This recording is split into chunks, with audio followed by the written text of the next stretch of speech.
भक्तों, क्या आप जानते हैं कि एक ऐसा व्रत भी है जिसे अगर गलत तरीके से या गलत मानसिकता के साथ किया जाए तो वह पुण्य की जगह भयंकर पाप का भागी बना देता है।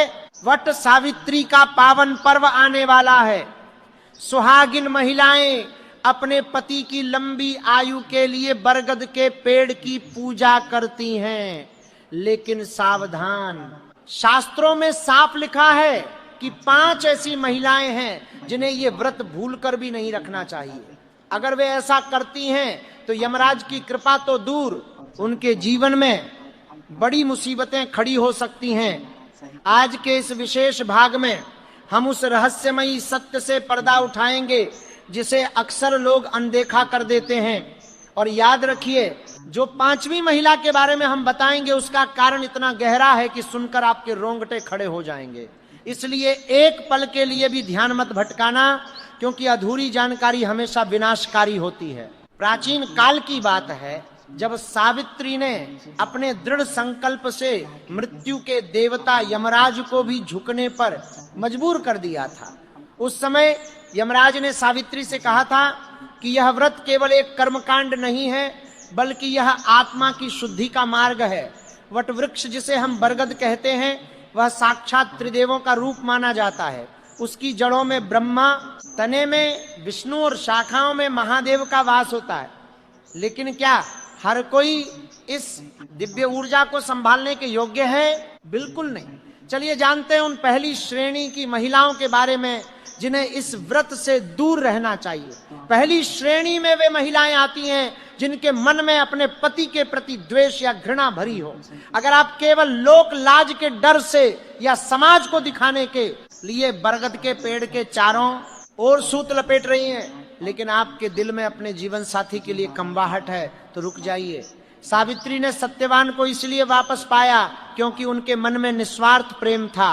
अगर प्रेम नहीं है तो वह सूत का धागा सिर्फ एक कच्चा धागा ही रहेगा, वह रक्षा सूत्र कभी नहीं बन पाएगा।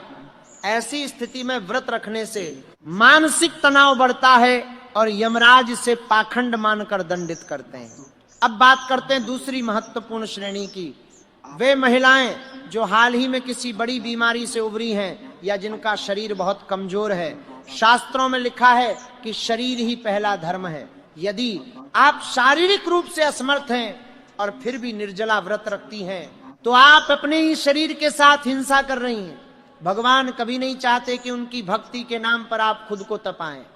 अगर आप बेहोश होकर गिर जाती हैं या आपकी तबीयत बिगड़ती है तो यह व्रत खंडित माना जाता है। ऐसी महिलाओं को मानसिक व्रत करना चाहिए, न कि शरीर को कष्ट देकर पाप का भागी बनना चाहिए। आगे बढ़ने से पहले सावित्री और यमराज के उस अद्भुत संवाद को याद कीजिए। जब यमराज सत्यवान के प्राण लेकर जा रहे थे, तब सावित्री उनके पीछे पीछे घने जंगलों में पथरीले रास्तों पर चलती रही। यमराज ने उन्हें बार बार पीछे मुड़ने को कहा, डराया, धमकाया, लेकिन सावित्री अड़ी रही। उन्होंने कहा कि जहां मेरे पति जाएंगे वहीं मेरा स्वर्ग है। क्या आज की महिलाएं उस तपस्या का एक अंश भी अपने भीतर महसूस करती हैं? इसी जुड़ाव से आती है हमारी तीसरी श्रेणी। वे महिलाएं जो इस व्रत के दौरान दूसरों की बुराई या चुगली करने में समय बिताती हैं। वट सावित्री का दिन आत्मचिंतन का होता है। यदि आप पूजा की थाली लेकर बैठी हैं और पास वाली महिला के साथ बैठकर किसी की निंदा कर रही हैं, तो आपकी सारी पूजा निष्फल हो जाती है। शास्त्र कहते हैं कि निंदा करने से दूसरे के पाप आपके सिर पर चढ़ जाते हैं। ऐसी महिलाएं अनजाने में भयंकर पाप की हकदार बनती हैं। अब हम उस मोड़ पर हैं जहां आपको चौथी श्रेणी के बारे में जानना बहुत जरूरी है। ये श्रेणी है उन महिलाओं की जो दिखावे और अहंकार में डूबी रहती हैं। आपने देखा होगा कि कई महिलाएं भारी गहने और महंगी साड़ियां पहनकर केवल फोटो खिंचवाने के लिए मंदिर जाती हैं। उनका ध्यान पूजा की विधि पर कम और इस बात पर ज्यादा होता है कि वे कैसी दिख रही हैं। वट सावित्री का व्रत त्याग और सादगी का प्रतीक है। जब आप बरगद के पेड़ की परिक्रमा करती हैं तो आपको ब्रह्मांड की शक्तियों के सामने झुकना पड़ता है। अगर आपके भीतर ये अहंकार है कि आप सबसे सुंदर या सबसे अमीर हैं, तो यमराज की दृष्टि में आपकी पूजा का कोई मूल्य नहीं है। ये अहंकार ही वह दीवार है जो आपकी प्रार्थना को ईश्वर तक पहुंचने से रोक देती है। अब आने वाला है वह रहस्य जो सबसे डरावना और सत्य है। 5वीं श्रेणी की महिला जिसका व्रत रखना सबसे ज्यादा वर्जित माना गया है, लेकिन उसे जानने से पहले जरा सोचिए सावित्री ने यमराज से क्या मांगा था। उन्होंने सिर्फ अपने पति की जान नहीं मांगी थी, उन्होंने कुल की रक्षा और वंश की वृद्धि का वरदान मांगा था। उन्होंने अपनी बुद्धिमत्ता से यमराज को ऐसे जाल में बांधा कि उन्हें हार माननी पड़ी। सावित्री की वह बुद्धिमानी आज की महिलाओं के लिए एक सबक है। क्या आप जानते हैं कि वट वृक्ष के नीचे बैठकर सावित्री ने 3 रातों तक जागरण किया था। उनकी एकाग्रता इतनी तीव्र थी कि यमराज का तेज भी उनके सामने फीका पड़ गया था। चलिए अब उस 5वीं श्रेणी का खुलासा करते हैं जिसका जिक्र हमने शुरुआत में किया था। वे महिलाएं जो अपने सास ससुर या घर के बड़ों का अपमान करती हैं, उन्हें वट सावित्री का व्रत कभी नहीं रखना चाहिए। शास्त्रों में स्पष्ट है कि जिस घर में बुजुर्गों के आंसू गिरते हैं वहां की गई कोई भी पूजा स्वीकार नहीं होती। सावित्री ने अपने अंधे सास ससुर की सेवा को अपना धर्म माना था और यमराज से उनके लिए आंखों की रोशनी मांगी थी। यदि आप अपने घर के जीवित देवताओं यानी सास ससुर को दुखी रखकर बरगद के पेड़ की पूजा कर रही हैं, तो वह पूजा सीधे तौर पर अपराध मानी जाती है। यमराज ऐसे व्रत से प्रसन्न होने के बजाय क्रोधित होते हैं, क्योंकि आपने मूल जड़ को छोड़कर केवल तने की पूजा की है। बुजुर्ग ही हमारे घर की जड़ होते हैं, जैसे बरगद की जड़ें जमीन को पकड़ कर रखती हैं। तो क्या इसका मतलब यह है कि ये महिलाएं कभी पूजा नहीं कर सकती? नहीं, इसका अर्थ यह है कि पहले उन्हें अपनी गलतियों को सुधारना होगा। व्रत का अर्थ केवल भूखा रहना नहीं है, बल्कि अपने भीतर के दोषों को जलाना है। अगर आप इन 5 श्रेणियों में आती हैं तो पहले अपने मन को साफ करें, अपने बड़ों का आशीर्वाद लें और फिर पूरी श्रद्धा के साथ वट वृक्ष के पास जाएं। याद रखिए, बरगद का पेड़ गवाह है सावित्री की जीत का। वह पेड़ आज भी खड़ा है, हमें यह याद दिलाने के लिए कि धर्म की जीत हमेशा होती है, लेकिन केवल तब जब नियत साफ हो।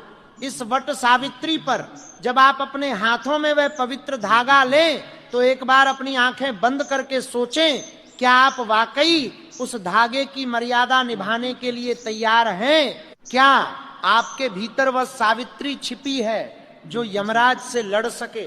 अगर आपका दिल हाँ कहता है तभी आगे बढ़ें। ये व्रत कोई खेल नहीं है, ये एक साधना है। इस साधना को कलंकित न होने दें। जब आप उस विशाल पेड़ के नीचे खड़ी हों तो महसूस करें कि उसकी छाया में आपके पूर्वज और साक्षात देवता आपको देख रहे हैं। अपनी हर परिक्रमा के साथ एक बुराई को वहीं छोड़ दें और जब आप वापस घर आएं तो अपने भीतर एक नई ऊर्जा को लेकर आएं। वट सावित्री का यह पर्व आपके जीवन में सुख, शांति और अखंड सौभाग्य लेकर आए, यही हमारी कामना है। लेकिन नियमों का उल्लंघन करके पाप के भागी न बने। शास्त्रों की इस चेतावनी को हल्के में न लें, क्योंकि प्रकृति के नियम सबके लिए बराबर हैं। सावित्री की कथा केवल एक कहानी नहीं, बल्कि जीवन जीने का एक विज्ञान है। उस विज्ञान को समझें और अपने वैवाहिक जीवन को अमर बनाएं। ध्यान रहे, अगली बार जब आप पूजा की थाली सजाएं तो सबसे पहले अपने मन की थाली को साफ करें। यमराज केवल आपके कर्मों का हिसाब रखते हैं, आपकी दिखावटी श्रद्धा का नहीं। जंगल की उस रात को याद कीजिए जब सावित्री ने यमराज को थकने पर मजबूर कर दिया था। यमराज ने अंत में हार कर कहा था कि हे सावित्री, तुम्हारी पति भक्ति और बुद्धिमत्ता ने मुझे पराजित कर दिया है, मांगो क्या मांगती हो। सावित्री ने चतुराई से 100 पुत्रों का वरदान मांग लिया, जिसे पूरा करने के लिए यमराज को सत्यवान के प्राण वापस करने ही पड़े। यह थी एक महिला की शक्ति। क्या आप अपनी उस शक्ति को पहचानती हैं? अगर हाँ, तो इस व्रत की पवित्रता को बनाए रखें। उन 5 गलतियों से बचें जो आपकी तपस्या को राख कर सकती हैं। आने वाला वट सावित्री आपके लिए मंगलमय हो और आप भयंकर पापों से बची रहें। सत्यवान और सावित्री का प्रेम अमर है क्योंकि वह निस्वार्थ था। आप भी अपने प्रेम को वैसा ही पवित्र बनाएं। बरगद की जड़ें जितनी गहरी होंगी आपका सौभाग्य भी उतना ही गहरा होगा। लेकिन याद रहे, जड़ों में पानी डालने से ही पेड़ फलता फूलता है, पत्तों को सजाने से नहीं। इसी तरह अपने आचरण को सुधारने से ही फल मिलेगा, केवल व्रत रखने से नहीं। सावधान रहें, सुरक्षित रहें और भक्ति के इस मार्ग पर सही दिशा में आगे बढ़ें। यमराज की नजर हर उस महिला पर है जो इस पवित्र दिन पर उपवास करती है। सुनिश्चित करें कि आप उनकी कृपा की पात्र बने, उनके क्रोध की नहीं। वट सावित्री के इस पावन पर्व पर दी गई यह जानकारी आपके और आपके परिवार के लिए सुरक्षा कवच साबित होगी। इसे अपने जीवन में उतारें और सौभाग्य की प्राप्ति करें। याद रखिए, समय बहुत बलवान है और धर्म का मार्ग बहुत सूक्ष्म। एक छोटी सी गलती सालों की तपस्या को नष्ट कर सकती है। वट सावित्री का व्रत केवल एक दिन का उपवास नहीं, बल्कि पूरे साल की पतिव्रता धर्म की परीक्षा है। जो महिलाएं इन 5 नियमों का पालन करेंगी, उनके घर में सुख और समृद्धि का वास हमेशा रहेगा। लेकिन जो इन चेतावनियों को नजरअंदाज करेंगी, उन्हें यमराज के प्रकोप का सामना करना पड़ सकता है। इसलिए इस बार जब आप बरगद की पूजा करें तो इन बातों को अपने जेहन में जरूर रखें। आपकी एक सही सोच आपके पूरे परिवार के भाग्य को बदल सकती है। सावित्री की तरह शक्तिशाली बने, विवेकशील बने और अपने धर्म का पालन सच्ची निष्ठा से करें। इस कथा और इन नियमों का विस्तार बहुत बड़ा है, लेकिन आज के लिए इतना समझना ही आपके कल्याण के लिए पर्याप्त है। वट वृक्ष की वह छाया आपके सुहाग को हमेशा सलामत रखे। अपनी जड़ों से जुड़े रहें, अपने संस्कारों को जीवित रखें और भक्ति के इस महापर्व को पूरी पवित्रता के साथ मनाएं। यमराज का आशीर्वाद और सावित्री का संकल्प आपके भीतर हमेशा जागृत रहे। यही इस व्रत का असली उद्देश्य है और यही आपके जीवन की सार्थकता है।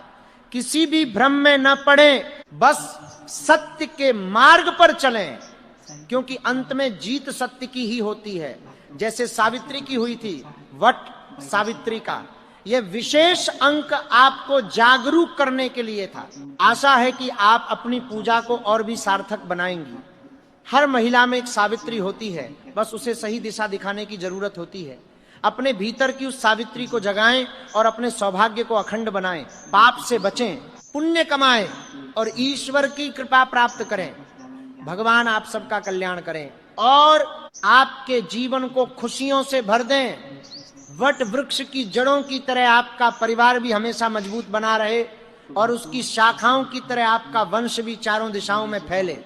यही वट सावित्री का सच्चा आशीर्वाद है। सावित्री ने जब यमराज से अपना आखिरी वरदान मांगा, तब यमराज मुस्कुराए और बोले कि तुमने मुझे पराजित नहीं किया, बल्कि तुम्हारे धर्म ने मुझे बांध लिया है। यही धर्म की शक्ति है, आप भी इसी शक्ति को प्राप्त करें। लेकिन याद रहे, जो 5 महिलाएं बताई गई हैं, वे पहले खुद को बदलें, फिर ही इस व्रत की महिमा का लाभ उठाएं। बिना बदलाव के किया गया व्रत केवल एक शारीरिक कष्ट है, उससे ज्यादा कुछ नहीं। धर्म की सूक्ष्मता को समझें और अपने जीवन को धन्य बनाएं। वट सावित्री पर्व की आप सभी को हार्दिक शुभकामनाएं। सजग रहें, धार्मिक रहें और सत्य के मार्ग पर अडिग रहें। यमराज की कृपा आप पर बनी रहे।